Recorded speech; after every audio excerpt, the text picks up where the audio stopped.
नमस्कार, मैं हूं अनुराग चड्ढा। इनसाइड विद अनुराग में आपका स्वागत है। दोस्तों, दिल्ली ब्लास्ट के बाद भी खतरा अभी टला नहीं है, बल्कि वो सिर्फ एक शुरुआत थी। आतंकियों की गिरफ्तारी के बाद जो खुलासे लगातार हो रहे हैं, वो हर घंटे देश की सुरक्षा पर मंडराते एक नए खतरे को बेनकाब कर रहे हैं। अभी अभी जांच एजेंसियों ने खुलासा किया है कि फरीदाबाद टेरर मॉड्यूल में पकड़े गए आतंकियों का असली निशाना दिल्ली नहीं बल्कि उत्तर प्रदेश और हमारे एयरफोर्स स्टेशन थे।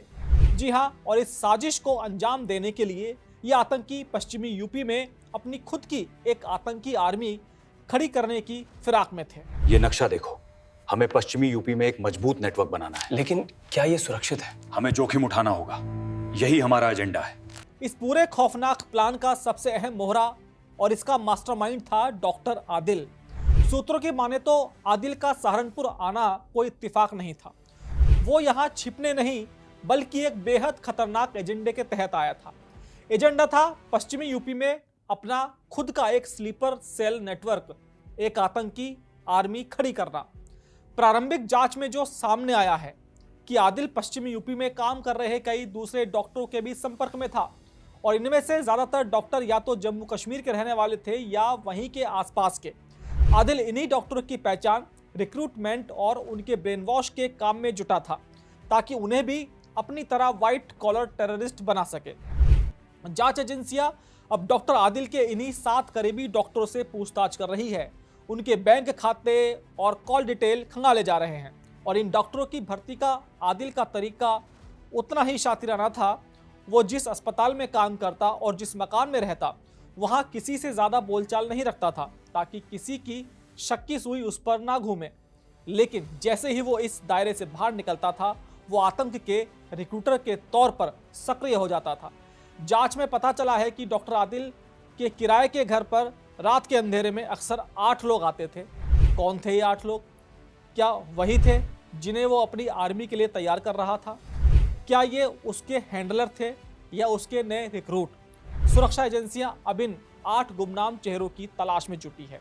साथ ही खुफिया एजेंसियों ने एक शक ये भी जताया है कि आदिल सिर्फ डॉक्टरों को ही नहीं बल्कि अपने साथ साथ उसके ओपीडी में आने वाले मरीजों के ब्रेन वॉश करने की फिराक में था।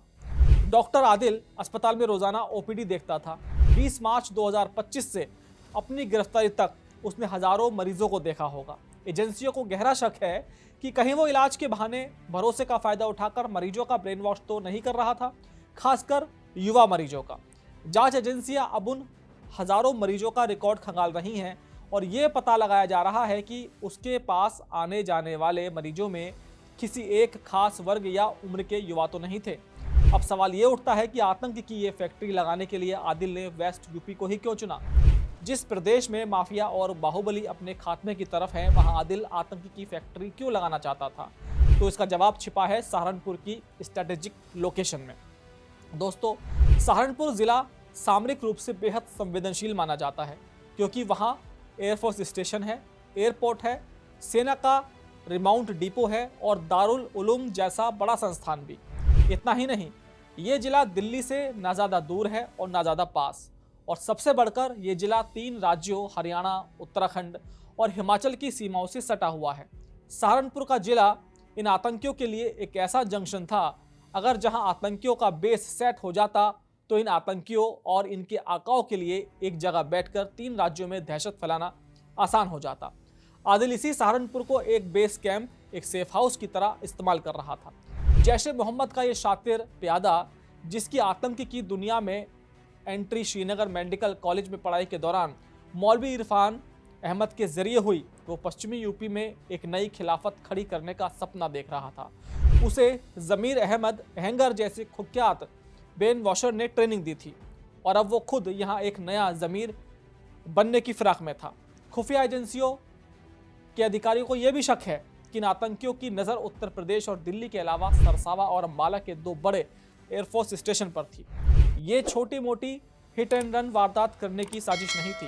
ये देश की सुरक्षा में हमारी हवाई ताकत की रीढ़ में सेंध लगाने की एक बहुत बड़ी गहरी साजिश थी, और इसके पीछे का मकसद था बदला।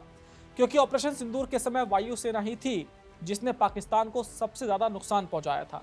उनके एयरबेस और फाइटर जेट मार गिराए थे। ऐसे में पाकिस्तान उस हार का बदला सीधे युद्ध के मैदान में तो नहीं ले सकता था, इसलिए जैश के इन प्यादों के जरिए वो अंदर खाने हमारी एयरफोर्स को कमजोर करना चाहता था। जांच एजेंसियां अब इस एंगल पर भी काम कर रही हैं कि कहीं आतंकी अपने आकाओं को एयरफोर्स की खुफिया जानकारी तो नहीं भेज रहे थे। और इसी शक को और गहरा करती है एक और कड़ी। डॉक्टर आदिल की शादी में रुड़की के एक रिटायर्ड एयरफोर्स अधिकारी डॉक्टर असलम जैदी भी शामिल हुए थे। हालांकि अभी उनसे पूछताछ जारी है, लेकिन ये एयरफोर्स कनेक्शन इस पूरे मामले को और भी ज़्यादा गंभीर बना देता है। तो दोस्तों, जैसा मैंने शुरुआत में कहा था, खतरा अभी टला नहीं है। दिल्ली फरीदाबाद में जो विस्फोटक मिले वो शायद सिर्फ ट्रेलर था। पूरी खौफनाक फिल्म तो वेस्ट यूपी में तैयार हो रही थी। इन आतंकियों से हर एंगल पर पूछताछ जारी है। इनके साथियों और आकाओं की जानकारी जुटाई जा रही है। जो अब तक इन्हें पनाह देते आ रहे थे, हर रोज नए नाम और नई कड़ियां सामने आ रही हैं। डॉक्टर आदिल के बैंक खाते, उनकी कॉल डिटेल्स, उसके संपर्क, सब कुछ खंगाले जा रहे हैं। और उम्मीद है कि जल्द ही वो 8 नकाबपोश चेहरे भी बेनकाब होंगे जो रात के अंधेरे में इस डॉक्टर आतंकी से मिलने आते थे। अभी इस फरीदाबाद टेरर मॉड्यूल में कितनी और परतें हैं, कितने और कनेक्शन हैं, इस सब के ऊपर हमारी टीम दिन रात काम कर रही है। जैसे जैसे नए खुलासे होंगे मैं वैसे ही वीडियोस के माध्यम से आप तक पहुंचाता रहूँगा। तो दोस्तों, चैनल को सब्सक्राइब करना बिल्कुल मत भूलिएगा और मेरा विश्लेषण कैसा लगा कमेंट बॉक्स में लिखकर ज़रूर बताइएगा। तो आपसे मुलाकात होगी फिर दूसरी खबर के साथ। नमस्कार।